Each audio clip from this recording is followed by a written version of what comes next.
So have you ever placed a trade? You make your analysis, you go coming back only to realize that the market has only hit your SL, or the market has just left a few pips to hit your TP. This could be the reason. So let's dive straight into it. So today we are looking at the Audi USD, and we are going to begin our analysis from the monthly. So guys, if you want your analysis to be good, if you want the trades to be okay with you, always begin from the higher time frame. That is always what I advocate for. Begin from the higher time frame. So from our higher time frame, as we can see, let's mark that resistance. We can see that we had a resistance. Let me use this so we can begin our analysis from the monthly. It's good to always go through the monthly so that you can know what is happening. So if you can look at this pair, you realize that you notice Audi has been trading to the downside. So we have that resistance and we have that support. We can mark our resistance and also have our support. Now if you're finding value in this channel, I request you to subscribe, like and share for more content. So let's proceed, guys. We move now to weekly.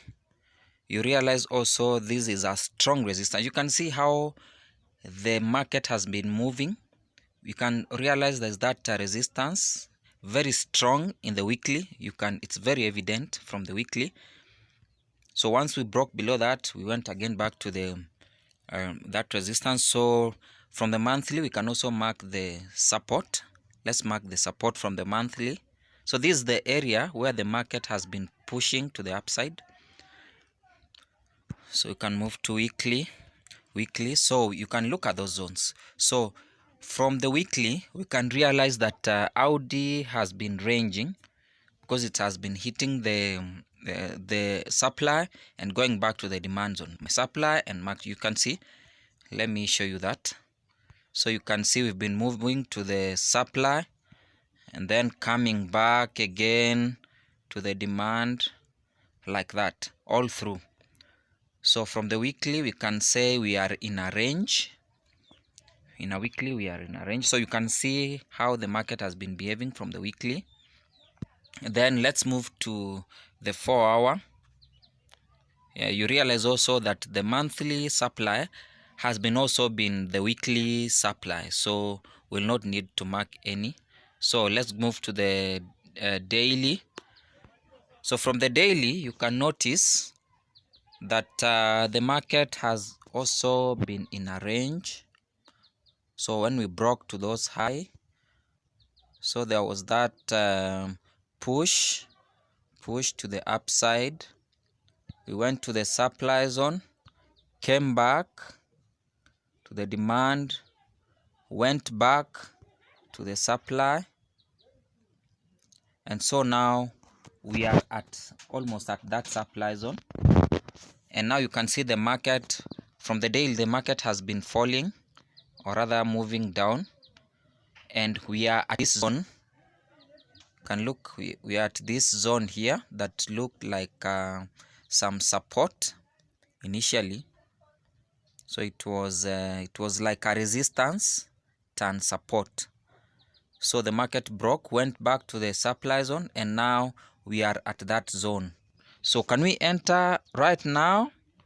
No, we can't enter from the daily. Move to the 4-hour so that we can create more meaning out of this, so we can see where we can be able to enter. So let's move to the 4-hour so that we can create more meaning out of this. So moving to the 4-hour, you notice that the market pushed to the upside. You can see the market touched those zones strongly. Now when it broke out, came back. So we are at that zone now. So you can say that we are at this zone where the market was initially pushed. That zone that looked like a support zone. So we will wait. We'll have to wait for the market because initially it broke out of those. So we'll wait for the market So we'll wait for one thing. If the market, wait for the market to come to that zone. So either to tap this zone. When the market taps into that zone, so we'll wait for the price action around that zone. So if it breaks below it,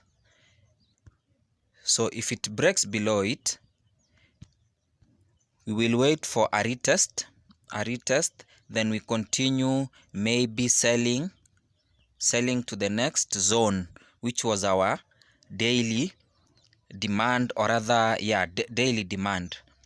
And if it doesn't, then, sorry, allow me make this look better, guys. Allow me make this look better. So if the market breaks below this zone, we'll wait for a retest and then sell to the next demand zone.